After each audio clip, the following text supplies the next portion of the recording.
So ever since I started getting into lawn care, I've wanted to get one of these mowers. It's a manual push mower. It's a 12-inch wide reel mower, but they only sell it in England. I first saw this type of mower when I was learning about like reel mowing and lawn striping and stuff like that. And Keith Smith in the UK won the 2018 Allett Lawn Striping Competition using some antique mowers that he had that are this style. These types of mowers seem to be only sold in England. I finally found someone who had some connections in the UK and was able to have them ship one of these over. Finally, after, gosh, it's been 5 years now, I've been looking at these. I finally found a way to get one. So I'm excited to break it out and show it to you and put it to use. So here we go. So here it is.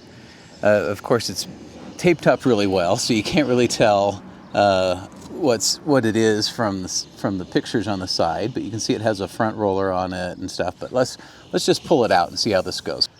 All right, so let's see what we have here in the box.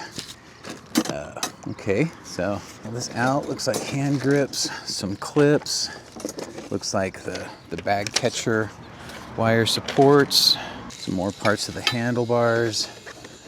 And this is a Webb brand mower. And here is the mower.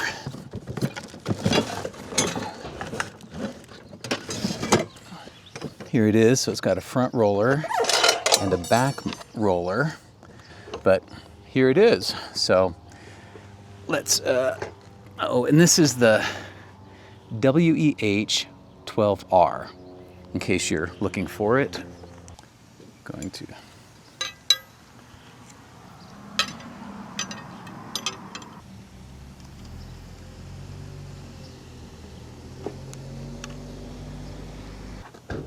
now, these are the top handle parts. I put them there.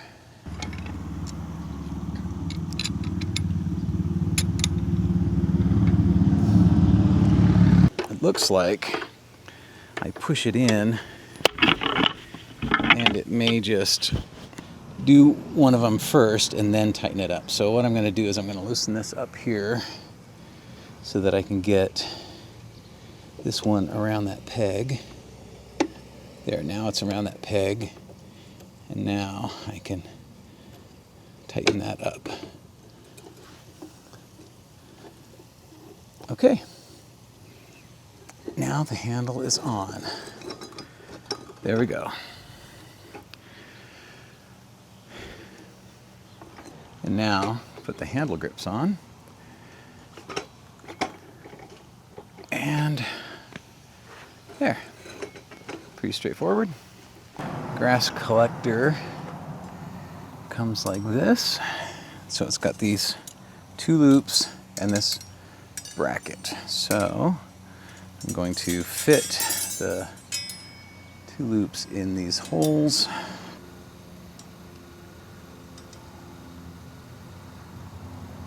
One side and the second side. And then this front bracket, put this on it. So I believe it goes like this. The Webb logo will be up on top and this handle will be up on top also. So I'll just pull this up.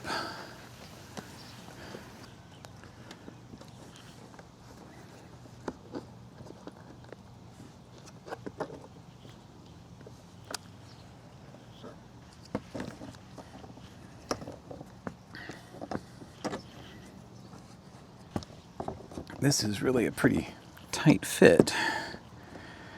So hopefully this will stay on once everything is hooked on here. Little things here. All right, there we go.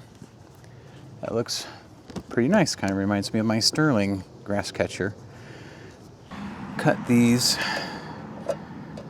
ties off.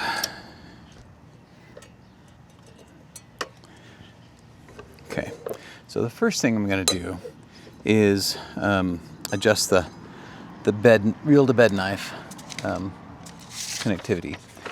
Usually the way I do this is to fold a piece of paper in half, because you don't want it cutting based on just sheer force, brute force, pressure, you know, the two surfaces rubbing together. You want it to cut because of the sharpness of the blade. And so by doing it too thick, that gives it a little more padding, and it should maintain the sharpness a little bit longer, because it's not going to be as hard on the blade as it would be if you were making it tighter. So right now it's not cutting at all, which would make sense. They wouldn't ship it with it being in close contact. So let's just turn these dials up here. I'm going to turn them twice because they're pretty far away. Yeah, it's still not cutting. I'm going to do one more time with 2, and then, okay, that time it did cut there. So let's see how it does here. Okay, that's cutting nicely. Nice. Yeah, that's a really good cut. And you know, I'm going to back them off 1 and see if they'll still cut, because just to make sure that I'm not. Yeah, okay, so those aren't. That one did cut. Okay, so that one is cutting. So I'm just going to do this one turn on that side.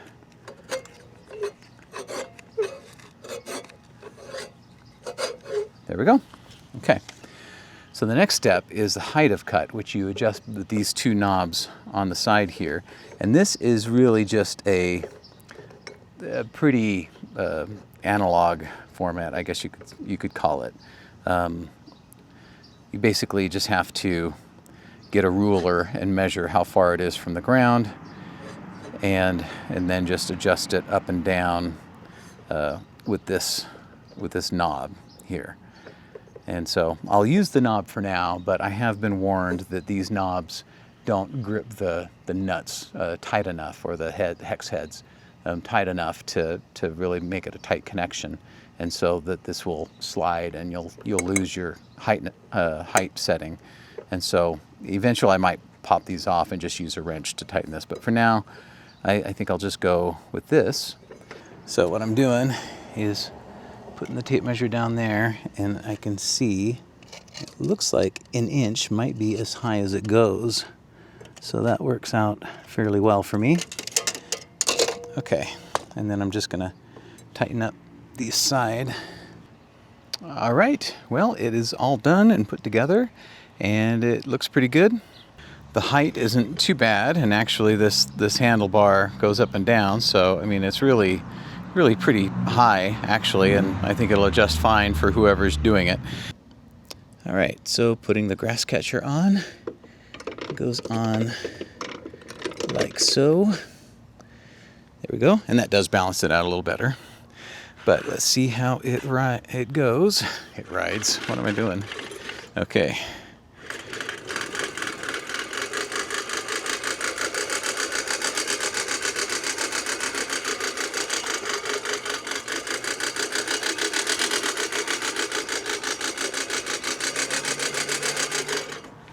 That's just a quick little pass around this little yard part of mine. So you may ask yourself, now I'm not going to break into a Talking Heads song right now, but you may ask yourself, why does he want a manual push mower for his lawn when he already has a motorized battery operated Allett Sterling? Which I may ask myself that too.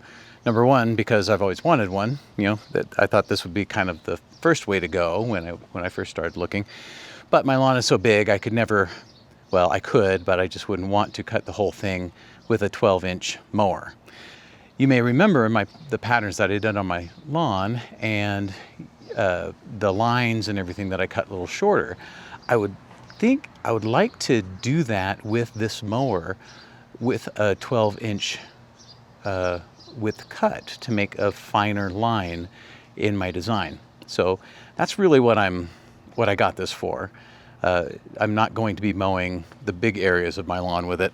I'll still leave that for my big mower. But for the little mower, I would like to do some detail work. So that should be pretty fun. And so I'll let you know how that goes. All right, everyone, have a great time out in the lawn mowing away. See ya.